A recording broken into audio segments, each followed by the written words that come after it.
Dieter, the Warriors are playing meaningful games again, and tonight's a big one. I'm excited. The Celtics are good. You said yesterday they have the best defense in the NBA. That's a test.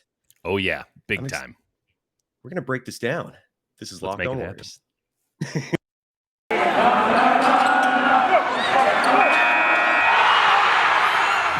are Locked On Warriors, your daily Golden State Warriors podcast. Part of the Locked On Podcast Network, your team every day. Thank you for making Locked On Warriors your first listen every day. And today's episode is brought to you by PrizePicks. Check out PrizePicks.com and use promo code NBA or go to your app store and download the app today. PrizePicks is daily fantasy made easy. He's Dieter Kurtenbach. You can follow him on Twitter at Dieter. You can follow me, Cyrus Saatsaz, on Twitter at Dog Surf Roadshow. Dieter, let's start with tonight's game, man. I'm pumped. It's been a while, I feel like, since I've been this excited for a game, just because there's a real test. The Warriors are almost at full strength now. Yep. Give us your breakdown, sir. Well, Boston's defense is incredible, and I noted it on yesterday's show. I want to note it again. They have a net rating of 11.2 since the calendar flipped to 2022. That is the best in the NBA. Their defensive rating is 103.5, which is more than 3 points better than the second best team in the NBA since the calendar flipped to 2022. They are an exceptionally pleasing team to watch from an aesthetics breakdown. And they have something, if not two things, that the Warriors simply don't have, which is just bona fide, knock it down in your face wings in Jason Tatum and Jaylen Brown. And I'm fascinated to see how the Warriors match up, because to me, this stands out as a game that I don't think will happen in the NBA Finals for a variety of reasons, though I do like Boston more than others in that regard. We all like the Warriors in that regard. But this feels like a playoff type matchup. I don't know about the atmosphere. I'd presume it's going to be good. I don't know about who's going to be in and out. I presume that the Warriors are going to be in good shape. But the Celtics are built and are playing at a level right now, in my estimation, that feels very playoffy. They're dominated by wings on offense. They're really locked in on defense. These are the kind of tests that you just don't see all that often. And it's going to be really interesting. The guy that I'm most interested in watching tonight, I guess there's two. One, if Andrew Wiggins plays, if he is in fact, over his illness, I'd like to see how he integrates into this whole operation. And two, Klay Thompson, who I thought broke through 2 games ago. And I thought was just fine the past game. I know that he didn't shoot all that well, but his spacing was great. His defense was phenomenal, really underrated if we're looking back on it. And he looked in the flow. Sometimes they don't go. I mean, Klay is not necessarily a high. Well, he's always been a high percentage shooter, but by Klay standards, that was a bad game in the last one. By anyone else's standards, just fine. Another day at the office. Interesting. And just to add on that real quick, Dieter, if you don't mind, like Klay's always been a streaky player. Like even throughout his entire career, he'll have like a 15-point game, a 20-point game, but then his averages sky up because then he'll have that 45, 55-point game, and it evens out. So no, I'm with you, man. This is the old Klay. I feel like he's almost there, man. But continue on. He looks right? Like, and I think now what the Warriors are operating on is a lot of feel. I think that the Wizards game, or the Bullets game, whatever the hell they're calling them now, is I like the Bullets better on the side. I never dropped the Bullets. And by the way, the Wizards shouldn't be wearing red, white, and blue. The Bullets wore red, white, and blue. The Wizards wore tealish and gold. That's the Washington Wizards to me. Nevertheless, Wizards. Yeah, Wizards. Yeah, of all the nicknames, that still sours on me almost like up more than almost anyone. That's just a weird, forced alliteration, nonsensical name. Yeah. And how does that associate with Washington D.C.? Basketball? I guess it kind of ruined the term wizard for basketball. It doesn't matter. Anytime you can, and by the way, it was great. Their logo was like a white guy, and it's like, Boston has been doing that for a long time, and it's Boston. I'm not necessarily sure that plays in Washington D.C. No. Even in the year like 1998. Like that's kind of silly. You can be certain of that. You can be certain of that. Yeah. So just like, I mean, if it was the hockey team, so.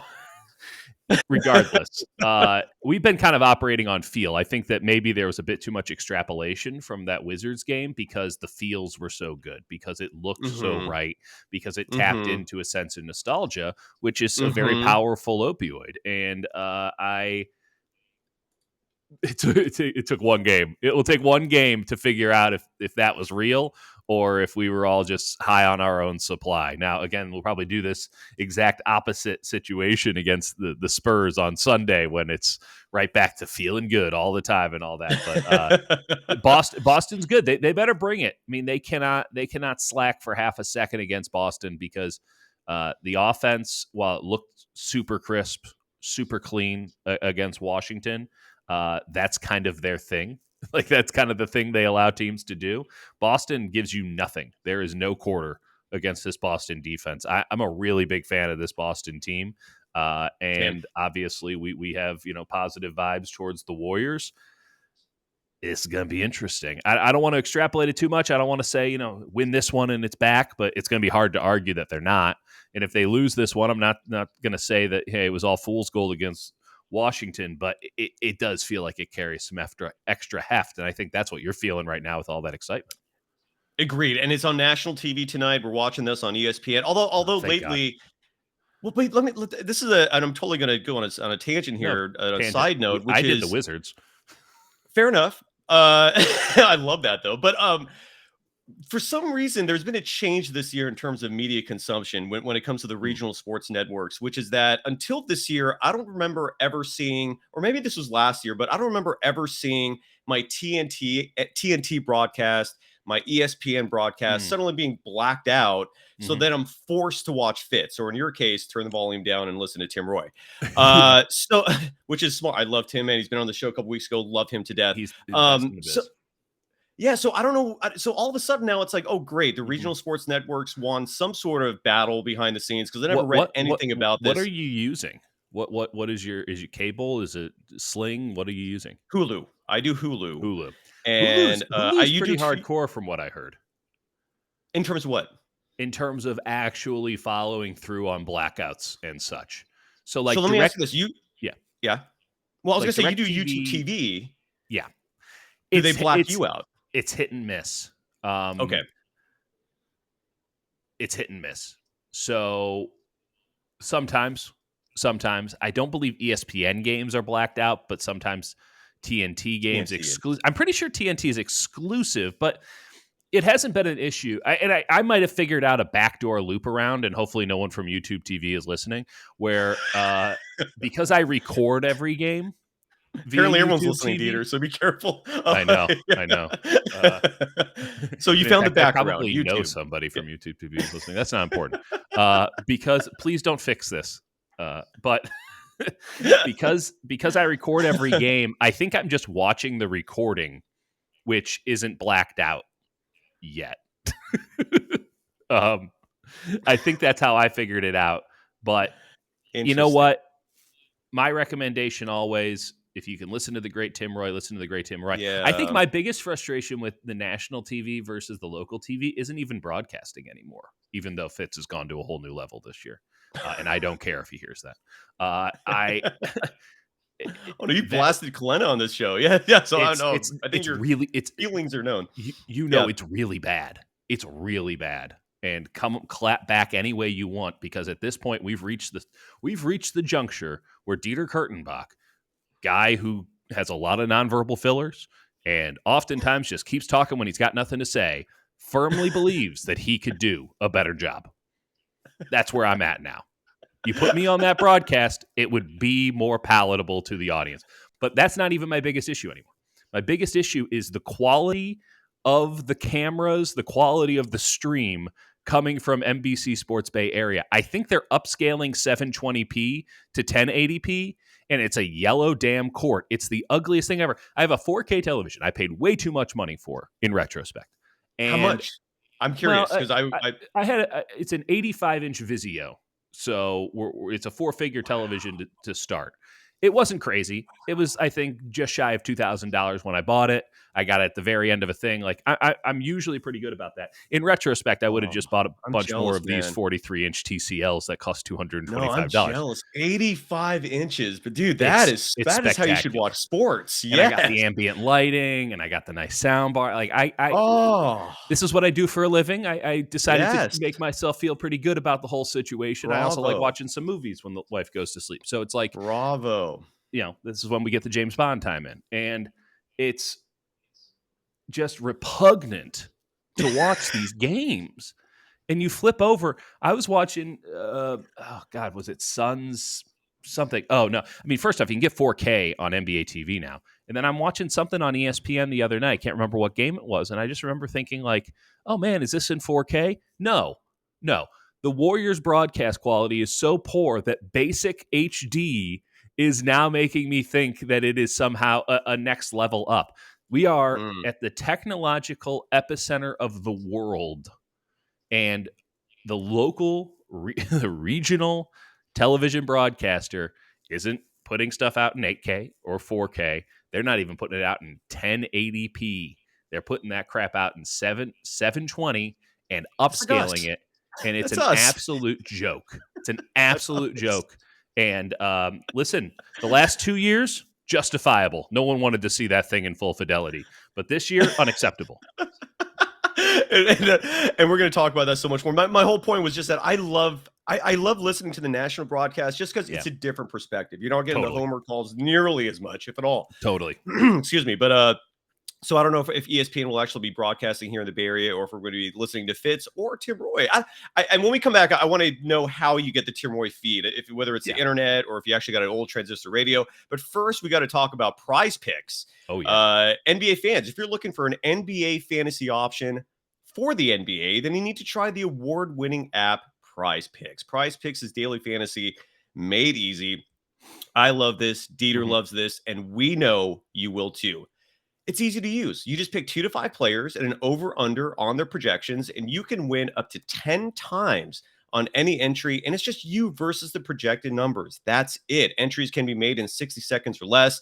It's that easy. It's a safe way to, in terms of financial transitions, they offer fast withdrawals, which I think, Dieter, you and I are most stoked on.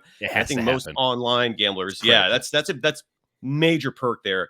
So use the award-winning app on both the App Store and Google Play. For a limited time, PrizePicks has an exclusive no-brainer of an offer for all our users. Users get $50 for free if a player in your first PrizePicks entry scores a single point, but you must use the code NBA. That's right. This is an exclusive offer available to Locked On fans. Sign up today and use the code NBA to get $50 free if a player in your first PrizePicks entry scores just a single point. You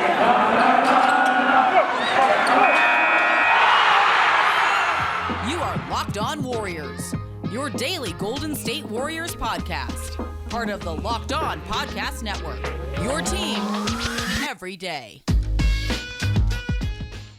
Thank you for making Locked On Warriors your first listen. For your next listen, check out the Locked On Now podcast, nightly recaps of every NBA game with analysis from our local experts. It's free and available wherever you get podcasts. The line for tonight's game, courtesy of BetOnline.net. Warriors are favored by 2. Goes to show just how challenging of an opponent they have at home tonight, the Boston Celtics. Here's a question for you, man. And we talk a lot about closing lineups and just how important that is, right? Those are the players that the coach trusts the most, is who's playing at the end.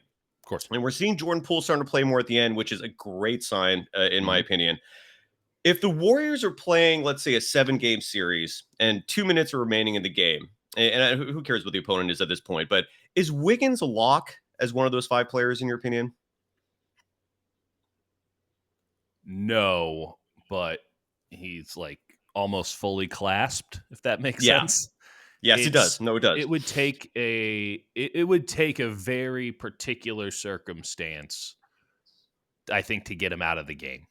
Just given that is the exact kind of moment, not where necessarily Andrew Wiggins would thrive, but where a player with the shape and theoretical skill set of an Andrew Wiggins would thrive. Fair. But Poole does make things really interesting. So the question is Draymond playing the 5 or not? Because Draymond's on the floor. Yeah, or right? easily. I think the three obvious ones are the big three. I think Jordan Poole has kind of earned his way. If he keeps this going, where he's Agree. averaging over 20, over 20 clips a game now. So that's why I'm If wondering, you like, have is it Wiggins or if you could it be have a like an and this is why yeah, it depends on if Draymond is the 5. If you need to play Kevon Looney at the 5 because you're going up against a Jokic, because DeAndre Ayton's on the floor, because you've just decided that Draymond is better as a 4 in that situation, that you need some more heft, then I think Andrew Wiggins is out. I think that you keep Poole on the floor instead of yes. Wiggins. And again, it just depends on what's needed too. If you're trying to hold a lead, then you're keeping Wiggins, because damn sure that guy can burn a shot clock. Like, he's got that part down. True. That is true. But Very good point, I man. do Yes. think that the best 5 that the Warriors, I think, could put on the floor right now is Draymond, Wiggins, Clay, Poole, Steph. I think that would be the ideal 5 in closing situations. That said, it's not tried and true. This isn't like the death lineup or Right. the Hamptons 5, where it's like, release the hounds. It's exactly going to go that way. We don't need anything else. There does need to be some coaching here, and not every situation is going to call for it. Not every game will allow for such a situation to where a Draymond Green can necessarily be on the floor in those moments. He might, have too much of a foul trouble, so we're in a tighter situation. Obviously, Right. things are very nebulous, but it's a very fair question. The fact that he's not a lock for it anymore is a great sign for the Warriors. It's a great Yes, sign that true. they're healthy. It's a great sign that Jordan Poole is, at least at the moment, and I think we should be cognizant of this, Jordan Poole is 22 years old. He is a player who rides almost entirely on vibes. He is up right now. That isn't to say that he will remain up. I hope he stays up. That'd be fantastic. I hope he levels off. I hope it just comes up here and just stays here for the rest of his career. He is going to make a ton of money if that's the case. But we've done this before, man. We've done this before, where 2 weeks ago, dude was way down here, and now he's Yep. way up here. And I'm just looking at sort of the rhythms and the waves, and I'm looking at when the playoffs start, and I'm saying, if you're going to start sucking, get it done now, because that drop is precipitous, and that drop is scary, and that drop puts the Warriors in a real spot. So I don't know how to figure that out. I don't know if the Warriors can figure it out. I don't think Jordan Poole can figure it out. I think this is just something that's natural in just occurring in nature, and it's very concerning. Everything else, I can put Andrew Wiggins in the right spot. I can put Kevon Looney in the right spot. I can run the right plays. I can say the right things. Jordan Poole exists on a plane of his own existence, man, and not knowing if he will or will not be there on any given day, not knowing that you can necessarily trust him just yet, even though he has shown such spectacular all-star caliber play flashes. It's Yes, he concerning, has. but that's the nature of the beast when you're dealing with a 22-year-old. So imagine what we're talking about with Jonathan Kuminga and Moses Moody, by the way, 19. Incredible. And I almost feel like Kuminga, he's a year away, but I almost feel like Kuminga Totally. is slowly sliding his way into, I mean, I just don't know if in a Good huge player. playoff moment he's Well, ready I for mean, that. what did Steve say the other day? He's so talented that he'll fall into 14-7 every night, and it's like, Jesus Christ! Imagine what will happen when this guy actually knows what he's doing. Yes, absolutely. And here's one thing I've observed about Jordan Poole, and I feel like the one thing he still needs is just experience to gain Mm-hmm. maturity. And one thing I've seen that he's figured out is when the 3-point shot is going in, Yeah. he's rolling with it. Yes. But what I saw in that Wizards game, which showed me tremendous maturity, Mhm. is the 3 was not going in. Right. And he finished 1 for 4. But the fact that he only had 4 3-point attempts and he still finished with over 20 points tells me he realized, he was cognizant of the fact, Mhm. okay, tonight the 3's not falling. Yeah. I have other skill sets to still make this team great. His Right. assist numbers are starting to go up. He's Yes. starting to get it together. And you're right. Totally. I think this is safe It's advice for Dub Nation. We've seen Yeah. this progress too. Like, you're right. It's getting better and better. That's good, solid progress.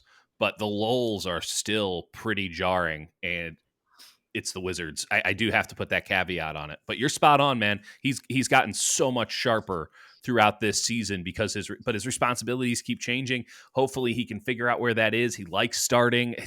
It's a little bit of a hot mess, and I don't envy Steve Kerr in this spot. But you're right. He's a really solid player. He's going to keep getting better. He's a really, really good basketball player. By the time he's 25, he's going to be a force just because he's figuring it out, just because of what you said, more experience. But we got 10 games left, man.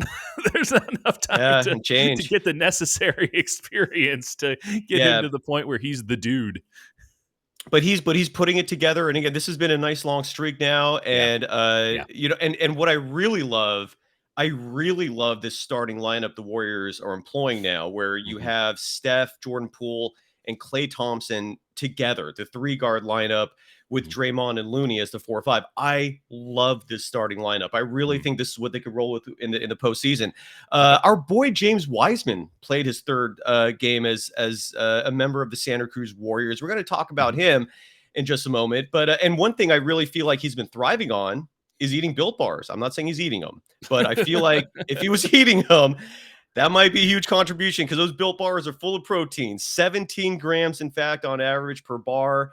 And they are yummy. I finally ordered my first batch. I got the mixed box. It came with all the flavors. I've come to the realization the marshmallows just aren't for me. They're yummy. My kid loved them. They're not for me. The cookies and cream is the way to go. I think that's what you love too, if I'm not mistaken. Yeah. And these are yummy things. And again, every time I eat a Built Bar, I feel full. That's been my struggle lately, is eating a lot, because food is yummy. And but one of the great things about Built Bar, Charles Barkley said the best thing that a few weeks back in reference to advising Zion: if it tastes good, don't eat it. But Built Bars are an exception. Exactly. They were made there, and they're just 130 calories on average per bar, only 4 grams of sugar. That is the best part. Sugar is a toxin, folks, and Built Bars only have 4 grams of it, compared to, on average, 30 grams for your typical candy bar. And again, they have a wide range of flavors: mint brownie, coconut almond. They now got white chocolate cookies and cream, which I definitely want to try. Now we're talking, baby.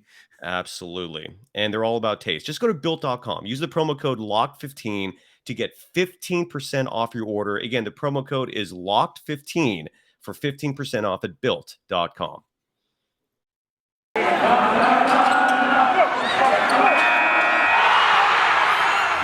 are Locked On Warriors, your daily Golden State Warriors podcast. Part of the Locked On Podcast Network, your team every day.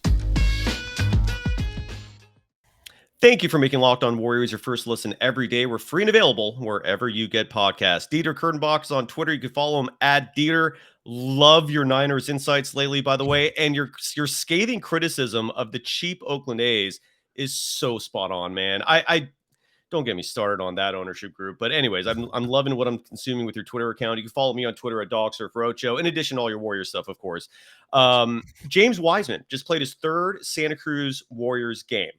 And Bob Myers, and look, this is one criticism I'll levy on him, and I don't know if you'll agree with me or not, but I feel like he's not transparent enough with the media these days. He doesn't hold that many press conferences.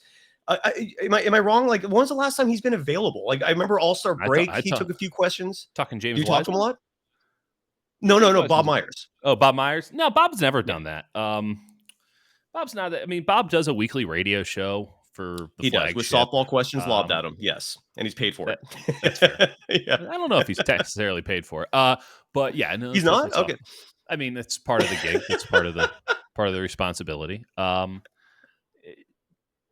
I mean, listen. This is part of why I am consistently clapping back at people who get angry at Steve Kerr. That's part of Steve Kerr's job. Like, Steve Kerr has to be the mouthpiece for the organization. He has to play, White House press secretary every day. And that's not an easy thing to do. Luckily, him and Bob have a great relationship. Bob is available. If anyone wants to talk to Bob, he's walking around an arena a lot before games. I give him the hello. I mean, I haven't had anything pressing to ask him. But the Wiseman thing in particular, I just don't think it bears that much weight, analysis. Keep his ass down in the G League.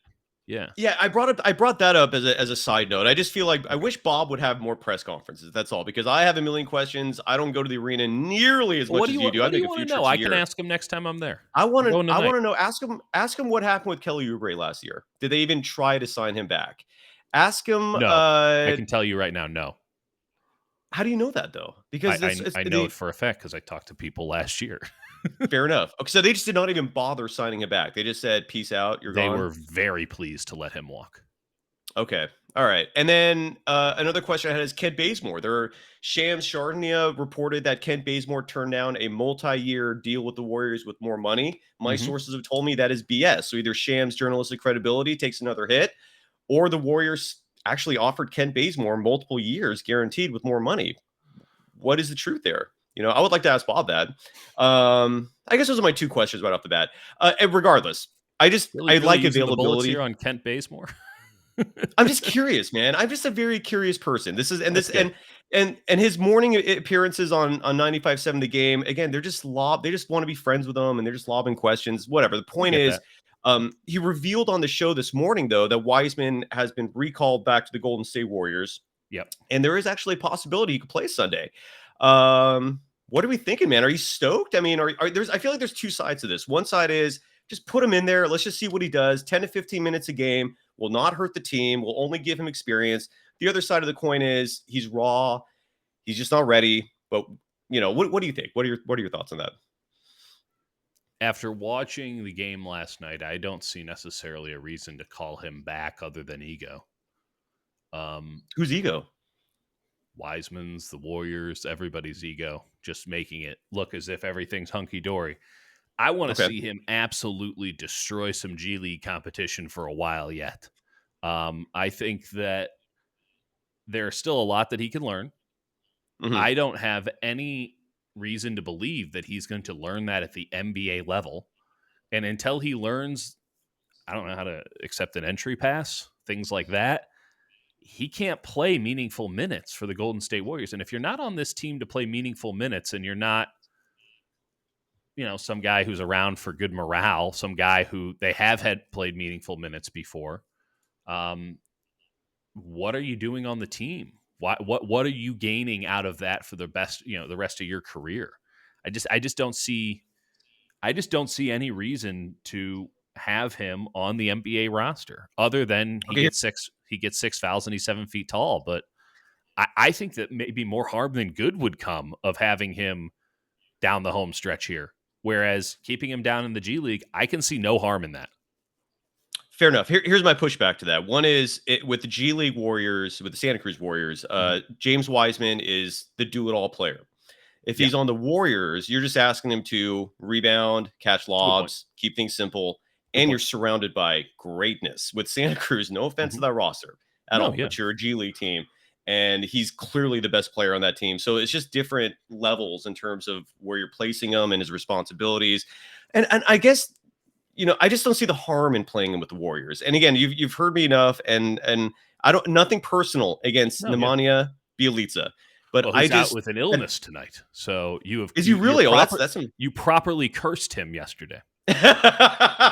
All I'm saying is, look, he's just defensively, he's a liability. There are countless and James Wiseman is not. I want to see it. Okay. I would rather see it and then criticize it. If he comes out there, I honestly I don't want to be wrong about this. I don't, but I'll happily say I was wrong. But I want to see him just playing on the court, and I think a lot of fans, at least, whose feelings should matter to a certain regard. I mean, they're the whole reason why this business venture exists. I get that. They want to see it too, but I also see your point too, because he is raw. He is raw, and he's starting slow still. It's one of these things where it's like, if you're just playing him to appease the fans, what is it you're doing? Like, you can appease the fans early when stuff doesn't matter. You got 10 games left, homie. Like, now's not the time to be doing customer appreciation day. I do think he can contribute. I believe he can contribute. I'm just saying that as a side note. I think you're going to win. I think we're about to find out, and I'm not sure. Let me just put it to you this way. What's the worst case scenario if he were to finish out this season in Santa Cruz?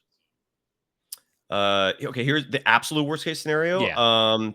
That players like Draymond, Otto Porter Jr. are continuing to play extra minutes as the 5, and one of them gets hurt. I'd honestly rather for James Wiseman and his career development, because right now they haven't had him in the entire season, and they can clearly manage some of that. What's the worst case for James Wiseman's career progression if he plays the rest of the year in the G League? Oh, very minimal. But but again, if that's the case, then why they play him 39 games last year? I mean, is that just should they It is a admit they good were wrong question. in Why doing did they so? play him 39 games last year? Because I think they saw some. He was picked number 2 for a reason. I mean, the guy is a monster with a lot of skills. I just want to see, and when I say Yeah. monster, I mean physically, obviously. Yeah. I just want to see him. He's also I want to just see what's ruthless. going on here. What's up? I was What? just making a bad joke. It's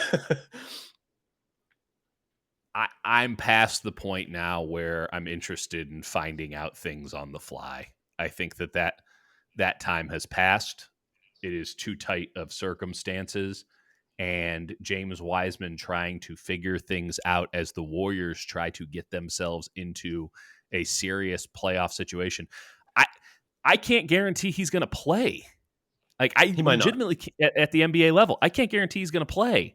That's an He issue. might not. That is an And issue. You're I right. wouldn't be stunned if they send his butt back down to Santa Cruz again for a couple more games. Like, I'm not seeing it. I'm just not seeing it. I see the talent. I see why someone could be enraptured with him. But when you actually look at the full game, it's just kind of there's too many craters to make up for the fact that there are some nice peaks. And he just needs experience. He just needs reps. Practicing with the Warriors this week will be good for him, right? Because after Boston, yeah. there's 3 days off. Hell Maybe they yeah. can get away with it with, maybe I overstated it because I'm just thinking back at the schedule and the conversation we had yesterday. There's going to be a couple games that they punt coming up. Yes. Congratulations, James Wiseman. You're getting some playing time. So yes, hopefully and I'm guessing one of those games is the first of that back-to-back where they play the Grizzlies. I think the first game is at Washington. Orlando and Washington, I think they're almost certainly punting. Bring him on. Now, please. to be fair, they could. It has been suggested that they could punt the Memphis game instead and play hard against Washington. They're going to punt one of them, right? It's a 5-7, all on the road, back to back. It's just ridiculous scheduling from the NBA. Warriors' goal, as they've stated time and time again, stay healthy. So after that, though, well, I don't have the G League schedule in front of me. I'm really prepared for this. It's okay. I'm just a little bit. How about this? Here's the only thing that I'll say as my full statement on James Wiseman. Expect nothing. Expect nothing. Yes. Okay. Good. Yes. Love that. We're in total agreement with that. No, you got to keep expectations low. We did it. Thank you for making Locked On Warriors your first listen every day. Tomorrow, we're going to recap that Celtics game. CJ Holmes, new San Francisco Chronicles beat reporter for awesome. Wait, what did I say that right? I feel like I just new San Francisco Chronicle beat reporter for the Warriors, but for the Warriors. Thank you. We knew what they meant. He's going to be joining us, and so it should be exciting. Now make your second listen Locked On NBA. Locked On experts covering the biggest stories around the NBA every Monday through Friday in less than 30 minutes, free and available wherever you get podcasts. You going to the game tonight? I noticed you've been making more appearances at Chase lately. Oh, I'm there. I'm there every nice. Day. Have fun. Yeah, every home game. That's it, and then playoffs everywhere. Yeah, I'm going to try to make some appearances. Yeah, we might finally meet in person there at Chase. I told Raymond, I'm like, dude, I'm coming for the postseason, but I didn't get any response on parking. Damn it. You full-timers took it all. I'm telling you right now, you're not getting space. Getting parking. You better start walking now, buddy. Pay my $40 fee. Folks, let's go Warriors. Hope they win tonight, and we'll see you folks tomorrow. Thank you. Later.